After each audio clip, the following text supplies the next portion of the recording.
Good morning, Jain children. Welcome back in my class. I will explain where we left in my previous video. I hope you understood whatever I explained in my previous video. We are studying demography and whatever things affect the population growth in India. So I will start where I left. So total fertility rate in India, we are right now discussing India's problems. When the birth rate is high and death rate is low, it results in population explosion.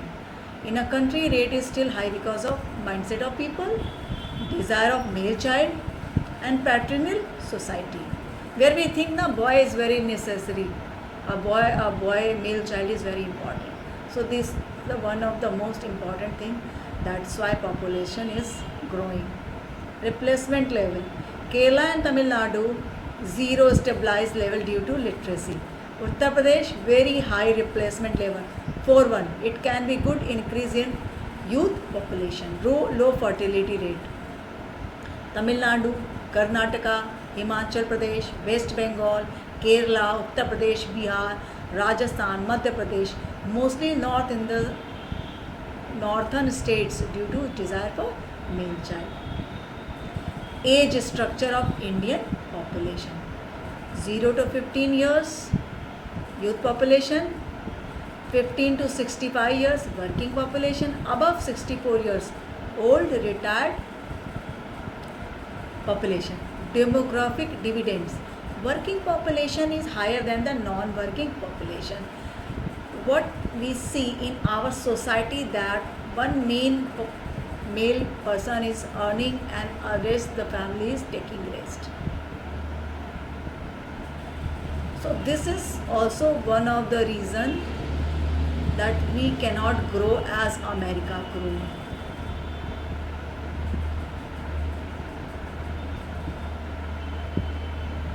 Okay, Kerala, good age structure, increase in working population, the literacy rate is very high, so they are educated about economic growth. When you are educated, you know everything. That thing you can see, you can witness in Kerala. Uttar Pradesh, just opposite. Increase in working population because of large working youth population, decreasing aged population. Demographic dividends can be maintained by better education, awareness, etc. But the important thing is education. If you are educated, you can hope to change. Advantage. Current working population is large and it has a relatively small aged population to support. The declining sex ratio in India. Number of females per 1000 males of population. Child sex ratio of a girl per 1000 boys. Sex ratio has always been a concern in India. Reason for declining sex ratio? Mindset of the people, neglect of girl child, female feticide, infanticide.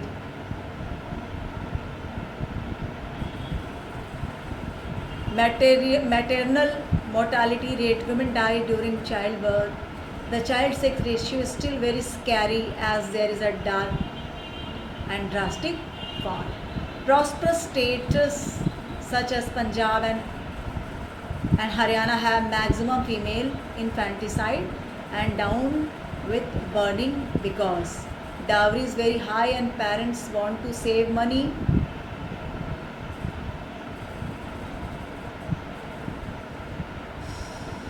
People want only 2 or 3 boys, therefore when they get a girl they kill it and have a boy.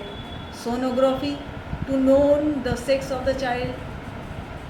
Due to this, people already know that they are going to have a girl child, so they kill the daughter. Literacy. Literacy is the ability to read or write. Education is a combination of formal and informal education. Kerala has the maximum literacy rate, whereas Rajasthan and northern states have low literacy rate. There are 3 categories. Gender, more males are literate to female, but it is becoming higher. Social group, higher income families have more literacy level than those with lower income families. Government is trying to bridge the gap through reservation for SCs and STs regions. Kerala has highly literacy level as compared to Rajasthan, Bihar, which have low literacy level. Rural urban differences. There is a migration from rural areas to urban areas as there are better job opportunities, etc. 68.8% of our population still lives in rural areas. Though agriculture is the main activity in rural areas, there are many non-agricultural activities such as post office, teaching, small business, transport and communication. Reasons for migration from rural to urban areas. Mass media is responsible for making the rural area aware of the urban area and one of the cause of the migration from rural area to urban. Many resources of rural area is being taken away, such as rivers drying up, land due to construction is making them move to urban area. In urban area there is an anonymity and no one cares about caste, etc. People who are not educated can pick up and job they like in urban area. Metropolis, city with infrastructure and the suburb are different. Megapolis with infrastructure and the suburbs are included. For example, NCR, Population Policy of India. In 1952, the National Family Planning Program NFPP was introduced. It tried to influence the rate and pattern of population in socially desirable direction. Its objectives were: population should be controlled and awareness should be spread in a way which is socially desirable. Control the reduce birth rate through birth control method. During emergency by Indira Gandhi in 1975 to 6, all fundamental rights are taken away.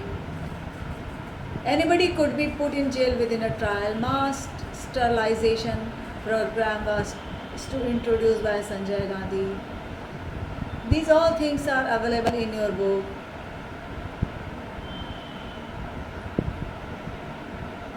When you go through, you will come to know that what is demography, how it affects, why it is important, what is the role of demography in our society, why we need to study sociology and how it become a part of the sociology.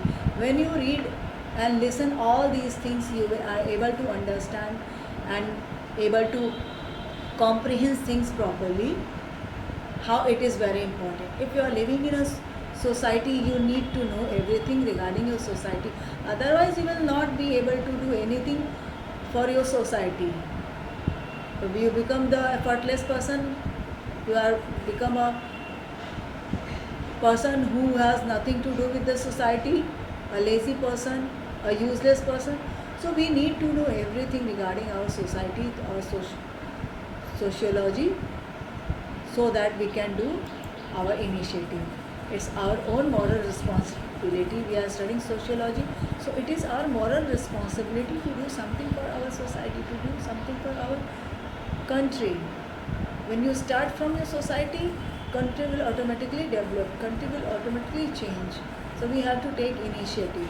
Demography is not only a subject to study in sociology. You have to study, you have to make your mind broad so that you also can convince others according to your point of view. You can be able to convince others. You can share, you can join your hand to control the problems. You can also provide other people a good idea how they can make their family prosperous, and how education is important, how education plays an important role in our life. When people are aware, they will do something. It's not necessary that only an educated person can earn. No, we can do business, we can do a lot of work, so many crafts we can do. So we need to provide them opportunity, we need to make them aware about all these things. And the most important thing, we have to discuss not to do discrimination between boy and girl. When people will stop thinking, half the problem will be resolved. Whatever we are facing, half the problem will be resolved. So you are not only studying sociology as a subject. Take this subject, take this thing as a moral responsibility, take these things as a job, as a duty to do. It is your responsibility towards the society to do something for the society. I hope my points are clear. Whatever I explained, you understand well and you enjoy my class. I hope. Is there any problem? You will not feel hesitation and you will approach to me. You can ask, comment in the inbox so that I may able to understand what is the problem you are facing and whatever the thing I need to include in my lectures. I hope you enjoy my class. Thank you very much, my dear children. Take care of yourself. Jai Hind.